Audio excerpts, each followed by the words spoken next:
Le journal d'Anne Frank, 1947. Nous sommes le 14 juin 1942 en Allemagne. Anne Frank a alors 13 ans. À son anniversaire, elle a reçu un cahier avec la consigne d'y tenir son journal intime. Un peu hésitante, elle décide finalement de lui confier son quotidien, comme elle le ferait auprès d'une amie. Elle lui donne même un nom, Kitty. Elle y présente les membres de sa famille et explique le contexte politique, lois anti-juives et persécutions.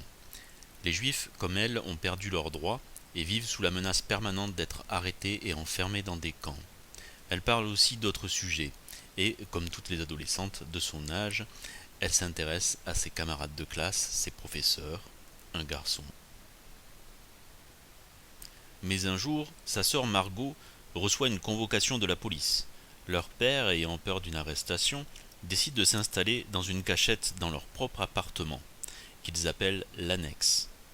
Ils y emménagent avec une autre famille, les Van Dan et leur fils Peter.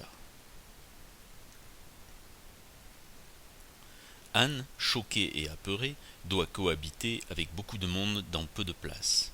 Elle décrit ce quotidien à l'intérieur et ce qu'elle voit à l'extérieur.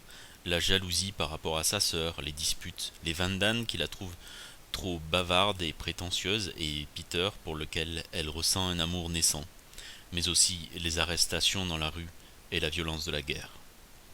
Il y a dans ce petit monde autant d'ennuis que de peur, l'ennui du quotidien et de l'enfermement et la peur des bombardements et celle, surtout, d'être découvert.